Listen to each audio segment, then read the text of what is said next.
I thought that psalm was appropriate. It is wonderful because there are two halves to it. One speaks of how God speaks through creation, and the other section is how God speaks through the law. For the Old Testament readers, the law. For us, the Bible, how God speaks through His Word and how we learn. And of course, it has that wonderful verse about the promises being precious as gold, which links in nicely with Gold Project, but just the whole idea that God's Word is valuable, precious, and important to each of us. So I thought that was just a helpful way of us starting our day together, and just spending a moment reflecting on those verses. So welcome everyone. What we plan to do today is this is a day for you, and a day for you to learn together. So I'm going to do some input, but there's going to be quite a lot of time for you to work in groups. If you haven't met us before, you're most welcome. There are people here who know about Gold Project. Please chat to them in the break. What we're planning to do is to have half an hour of input, then quarter of an hour in discussion, and then we will have our coffee break. So that's what we're planning to do now. Today is the first of 3 study days, all on small group Bible study, and we're hoping. So this is going to be. There are going to be 2 more, one in September and one in November. Although Amanda keeps thinking it's in December. So the last one is on November the 25th, not December the 25th. I can't remember the date for the second one. It's September the 27th. So that one is a weekday one, and that one's going to be on Zoom. And we've already got some people lined up to give input who will join us on Zoom. And I'm hoping that we'll get some people, well, maybe recorded, but some people from other parts of the world to help us in that day. So as we'll be on Zoom, it's quite nice that we can incorporate some people from other parts of the world also. So that's what we're doing. So we're starting with this, start as you intend to go on. So let's start our small group Bible studies in the way that we want them to continue. And that's the sort of focus of today. And then we're going to, in that, we're going to start with this question of the post-alpha challenge, which I don't know whether you find that there's a post-alpha challenge, but I'm going to suggest that there is a post-alpha challenge. Whether we like that or not, I'm going to do that. So in our first session, we're going to talk about what do we do after alpha, and what do we do in our churches. So Jesus called ordinary people to follow him from all walks of life. They followed Jesus as he travelled from place to place. These earliest followers of Jesus are simply referred to as disciples.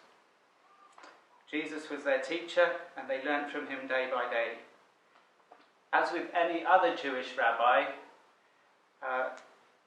Jesus taught them to understand and live out the scriptures. And this is an interesting thing because Jewish rabbis, their main role was to interpret the scriptures to their followers, and then for their followers to follow their interpretation. So too, each of us who've responded to Jesus' invitation to follow him need to learn from him in the company of other disciples. So one of the things that we're going to try and suggest today is that discipleship is not individual. Yes, it's personal, but it is never individual.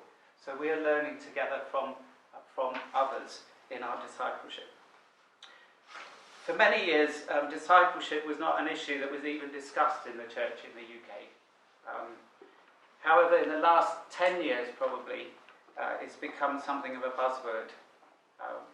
Where no one spoke about it, now nearly every church sees it as important. And even the Church of England has discipleship as a key issue on its agenda. I think most denominations now are talking about discipleship in the UK. But what do we mean by discipleship? we'll come on to in a minute. I'm going to give a definition, and you're most welcome to disagree with my definition. I don't mind that. It's just a definition to start us going in the conversation, okay? Just as an aside, I'm always happy for people to disagree with our courses and things, but then you have to say why you disagree. Most dioceses have at least one person nominated as their key discipleship enabler now, or something similar, and you see that in other churches as well. We, in the Gold Project, believe that one of the most significant ways that people can do this is in small group Bible study.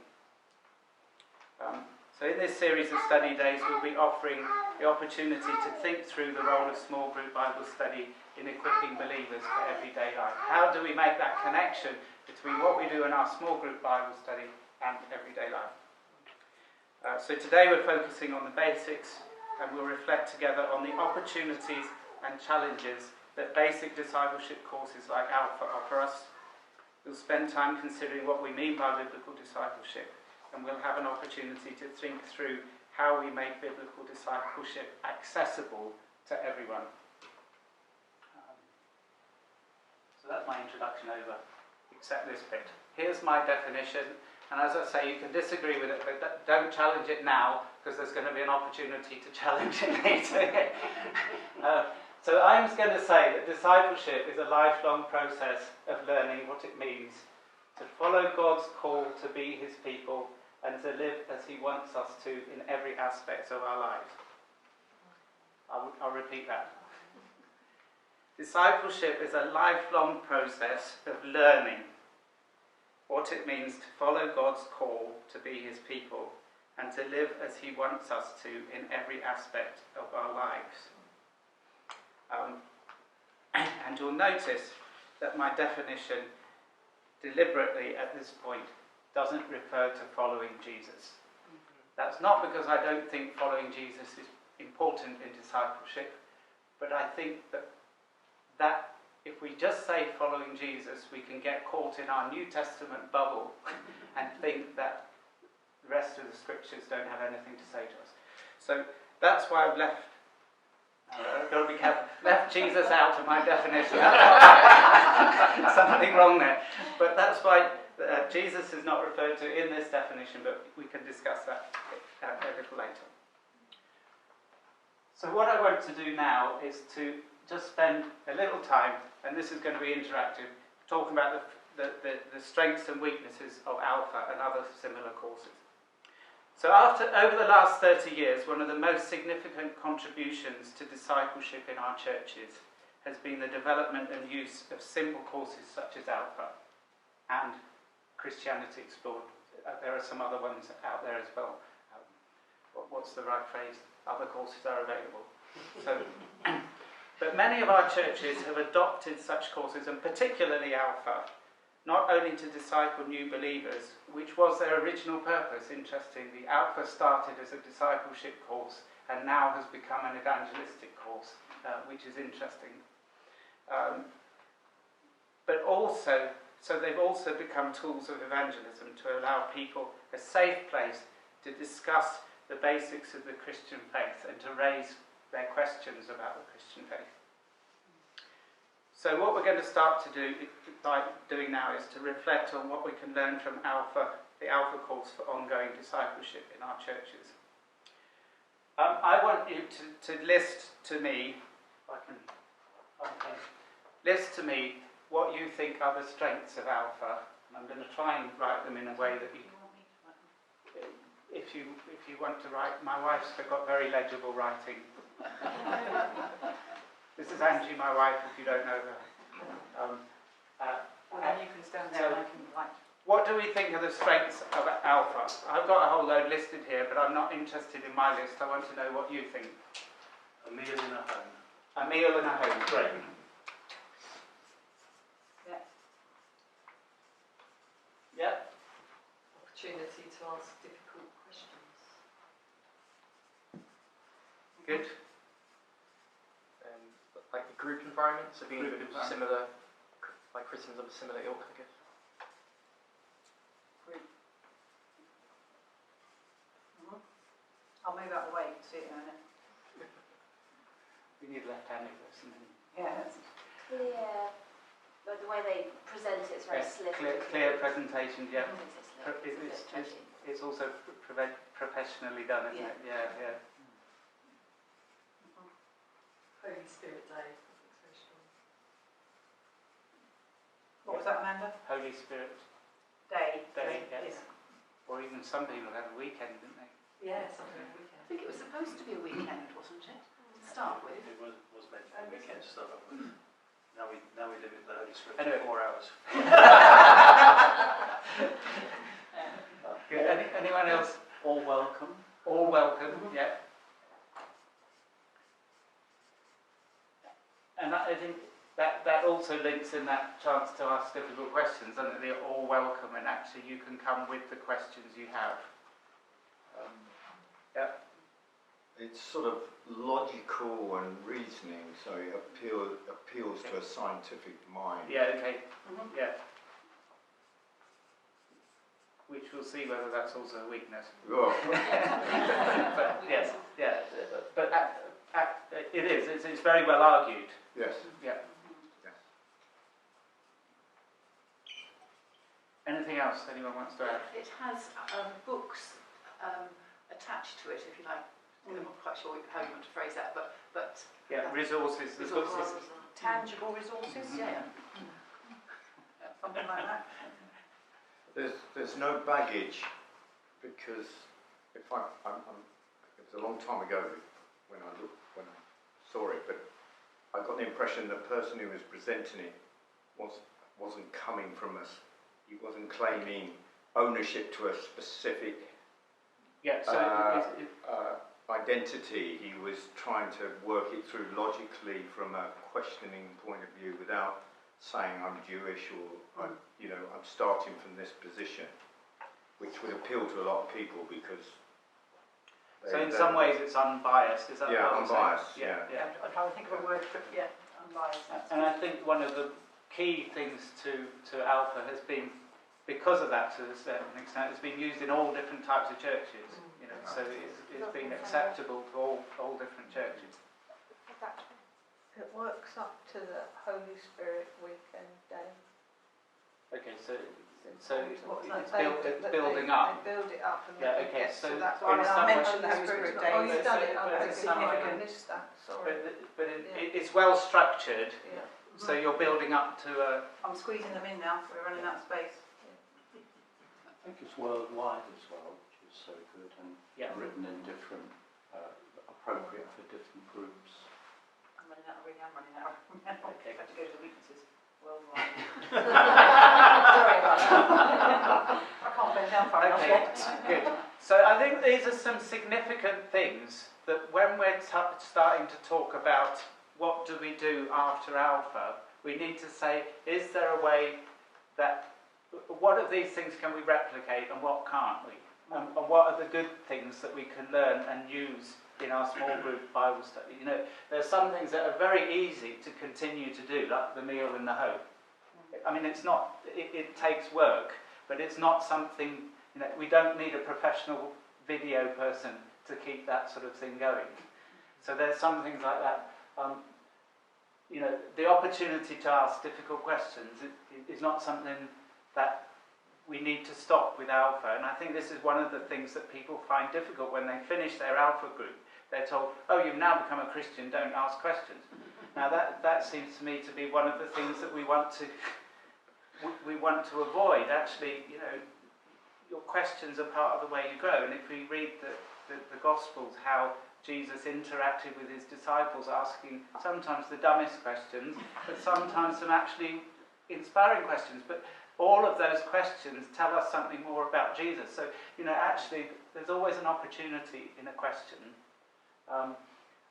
You know, so the group environment is not something that's difficult to replicate. So what I'm saying is suggesting that when you're thinking about your small groups in your churches, to look through this list and say, well, what are the things we can do, whatever course we choose to take, or not course, whatever we choose to take, what can we take, and what would we like to take from it?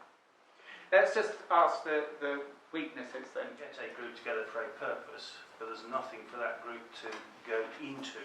Okay. Most churches don't seem to have a structure move on from Alpha. Is that a weakness of Alpha, or is that a weakness of... That's the Oh, weakness it's of our churches. It's Yes. the weakness of the church. Yeah.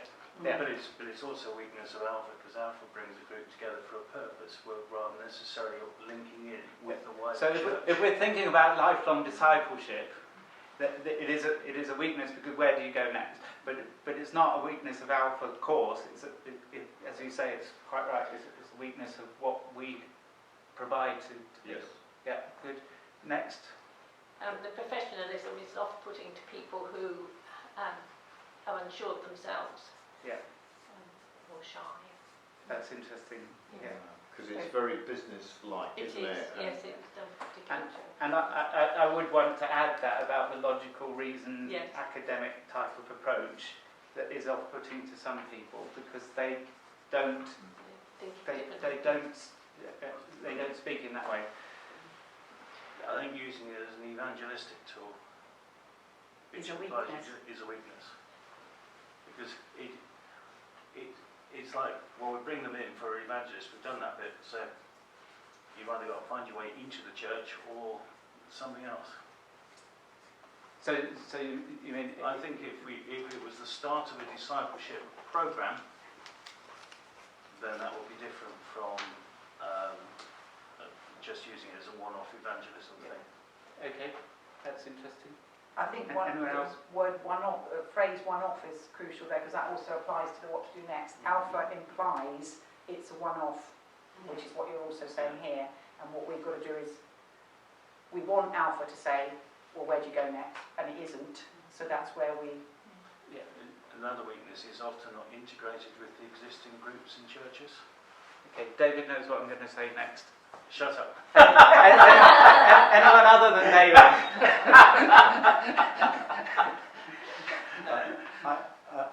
In our experience, we found that people perceive it wrongly to be exclusively C of E. Okay, that's interesting. Because it comes from Holy Trinity Brompton. Okay. The other challenge is Alpha about Christianity, or is it about faith in God? Okay. And it's not.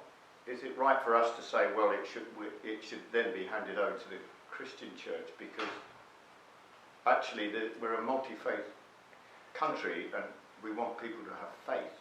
Okay. And So that's probably why they've too avoided So that. you're asking, is it too exclusive? Yeah, too exclusive. But is it also the questions that it asks are about the meaning of life? Yeah, but they're basic questions that apply to Okay, interesting. everything. Interesting. Does it give you an opportunity? We've had two people come through Alpha. One's committed their life to God. They did grow up in a Christian environment, so they knew kind of what a Christian was. The other one didn't know what sin was or what a Christian was, and hasn't committed their life at the moment, but I've been working with them. It was quite interesting to find out they didn't know what sin was, and they've come through Alpha. So I think, does it give you the opportunity to commit your life to God? Does it explain, how can I know God as a Christian? I'm not sure, because I've done Alpha for years. Don't know how to write that. No, so that was another thing. That was a sort of question as well as Yeah. is that a weakness? So is it asking for a decision, or is it left? Yeah. Are you saying there's questions left unanswered? Yeah. Does it give you a clear opportunity to become a Christian at the end of it?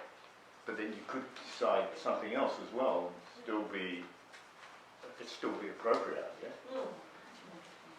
I'm not sure that's done Alpha for years. No. Commitment. Okay. I haven't done Alpha, but it's a question. Is it open-led or is it more dictative? Okay, that's an interesting question. Let me just, So, can I just summarise what Amanda said? Does it lead to an opportunity for commitment? Is that what you're asking? Yeah. so Sorry. the other question is it open? Is it open or is it? I can't. Dictative. Yeah. Or So. Is it open or closed? Yes. Is it prescriptive? Well done. Is that a word? Yeah. I've never done it, but I feel like it must be. It might. It feels like it. I don't know. I think It the feels videos are open. sometimes. Oh, The really? videos are a little bit like with the logical bit, but my experience in the group is it's very open Yeah. afterwards. And that's so. I think one of the things we haven't. So the group environment is actually really key to it working well. You know, actually, and one of the things that I haven't. I've got a couple of things in my list that we haven't put up here, but one of the things is about the role of the facilitator.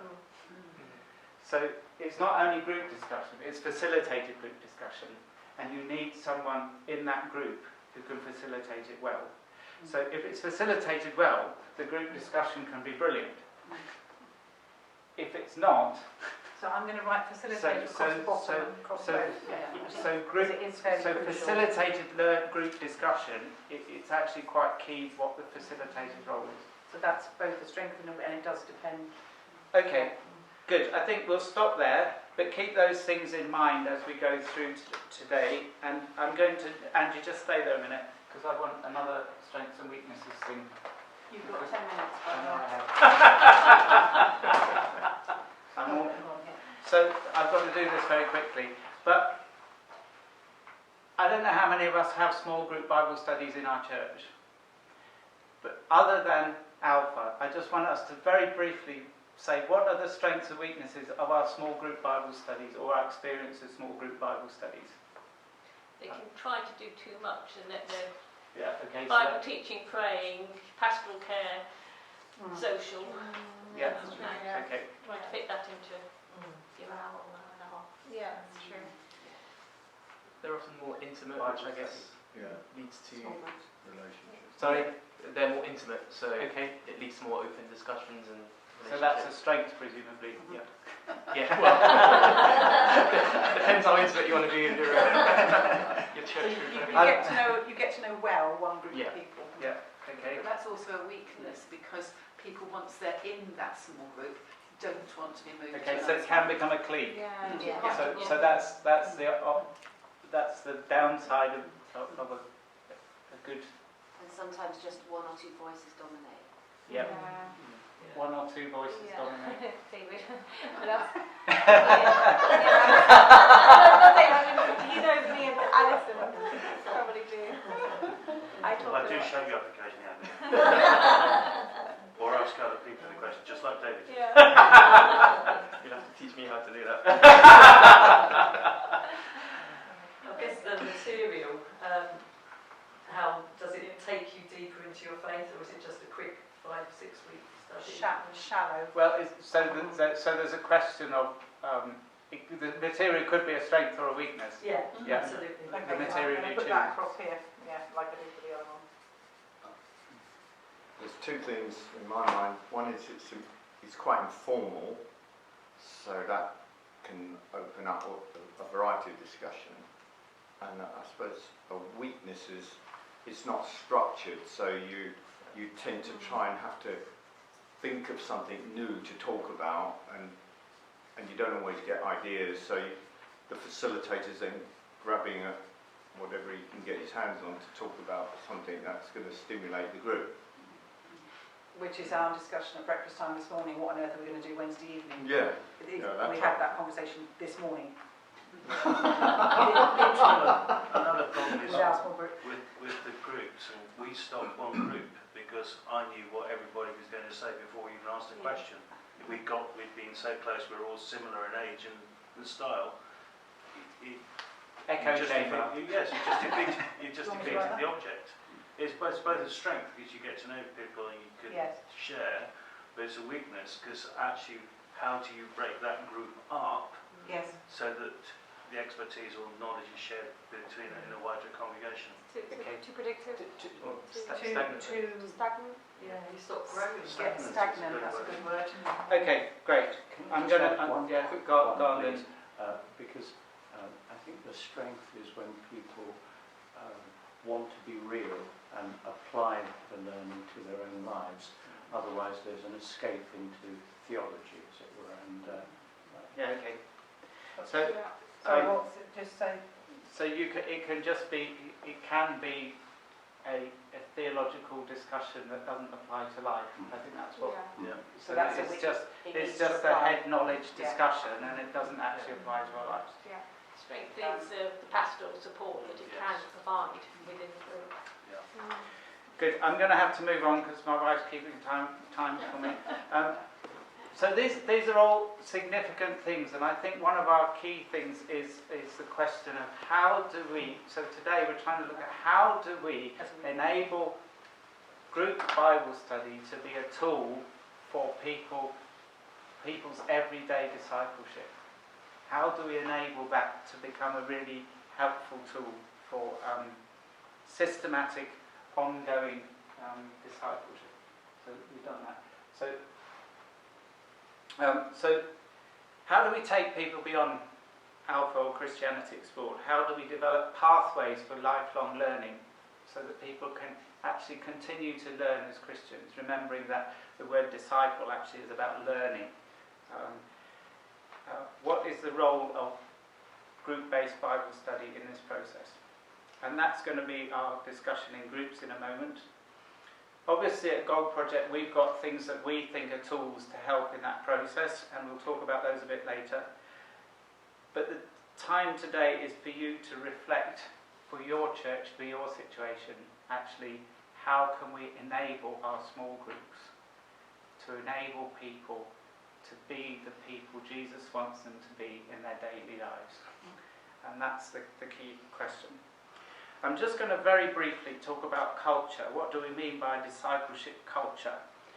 A colleague of mine in India called culture the smell of the place. So when you come into a place, you smell, there's something about the smell, isn't it? Angie and I watch this Bangers and Cash on the telly because we don't have enough time in our lives. So we... and he opens the door of a car and he says, "That smells right." So how do we? So discipleship. Culture is something that defines a place in a way that you can't actually define it. You know, how do you define a smell? But when you go into somewhere, you can smell it. So if it's a good smell and pervades everything, that's great. But as anyone who lives near Avonmouth will know, that when the wind is in a certain direction, it brings the aroma of the sewage works into your house. For us, it's when the wind's in the north, we get this smell in the morning. And it pervades everything. So Paul uses this image about us as Christians, and especially of the role of the apostles when he says, we are the aroma of Christ. And actually, so how do we create a culture of discipleship where people smell Jesus in the place when they come in? And through our discipleship groups, people smell something different. I'm going to try, if possible, to play you a little video. If it works.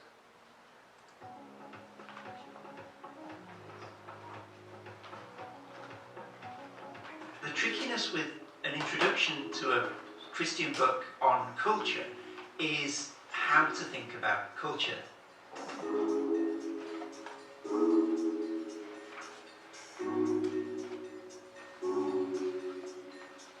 Everybody tends to choose one aspect of culture and make it the controlling factor for all of culture. So for the longest time in the Christian tradition, we have this idea of worldview, didn't we? Which we took to mean that ideas drive everything. If you want to really understand a culture, you've got to understand how it thinks. And of course, there's a very deep and helpful truth in that. But culture is not just about ideas, and so there was a pushback against that idea. And said, no, we've got to include... That actually impacts on all these different areas of life. All the things that surround us as part of culture. So time and space, interestingly, the whole idea of how you do things in the week. So one of the questions is our discipleship a daily thing, or is it only a weekly thing where you show up at church? Is it a daily thing? So we've got to be thinking about how all these things interact with our world. So how discipleship affects all these areas, if we're going to talk about culture. So if we're going to change culture, we've got to see how the Bible relates to all of those things. If we believe the Bible is important, how does it relate to all those things? And we'll talk a little bit about that after the break. And you can try that, but it's difficult to encourage people to be in small groups. Yeah. Okay, good. Okay. Anything else from your group? We didn't like the term biblical discipleship. Okay, so we can talk about that in the next session, that's fine. Good. This group who are here, did you have anything you want to feedback? You don't have to. I think something Rich saying about people are on such different places after they've gone through Alpha. And so it's not necessarily that they're ready to go into holding discipleship. people in a wide range of where they're at in terms of their journey. Make sure they don't get just drawn. I mean, that's the worst thing I think is when people have done Alpha and then there's nowhere for them to go. Yeah. Okay. And that's quite tricky if people are at different levels and they're not quite ready to commit to becoming a Christian, but they're still asking questions. So. And I think that is a real challenge, isn't it? Because where do you go from Alpha? Part of it depends on who you are and what you need. So it's not just a one-answer question. Yeah. Good. Anything else from your group? Just following that, we spoke about just making sure that we create opportunities for people to grow as well. So whether that's through other courses or just service in the church. Yeah. Making sure that people don't just finish Alpha and then it's okay, get on with it. It's what are those steps, and we spoke about stepping stones to continue to grow in faith. And I think, for me, I think that always, when you come to the end of something, even if it's just a Bible study course, it's always helpful to say to your group or whoever is in it, to say, well, what do we do next? Or to have a plan so that people know where you're going. Great. How about your group? I know you're all spread out again, but that's fine. Karen's got the list. Well, I've got the list, but I think we certainly said that one as well, didn't we? How to provide for different sets of people. yes, and also for the facilitators, so that where we talked about mentorship and supervision for supervisors as well. I mean, there is a key role for the facilitator, and in Alpha, often you're given that role for a short period. Question is, who's going to take on that role afterwards for those people? So, you can develop quite deep relationships even in an Alpha course, and then the Alpha course finishes, so who then carries on supporting and encouraging those people? So it's not just a question of the end of the course, it's a question of who actually has that role. Well, I think we also said something about studying in service, but also different, even social activities like coffee mornings and toddler groups, and varying where the venues are, so that people who feel nervous about a church building could go to a home or a cafe or somewhere else, and other people who have been scared of church come to a toddler group in church and lose their fear. So it's changing up venues as well. So I think it's always helpful to have something else that you can invite people to and take them on, and it's thinking in encouraging ways about that. What's appropriate for each person. Thank you, everyone. We're going to move on to our second session now, and this is where we are going by biblical discipleship.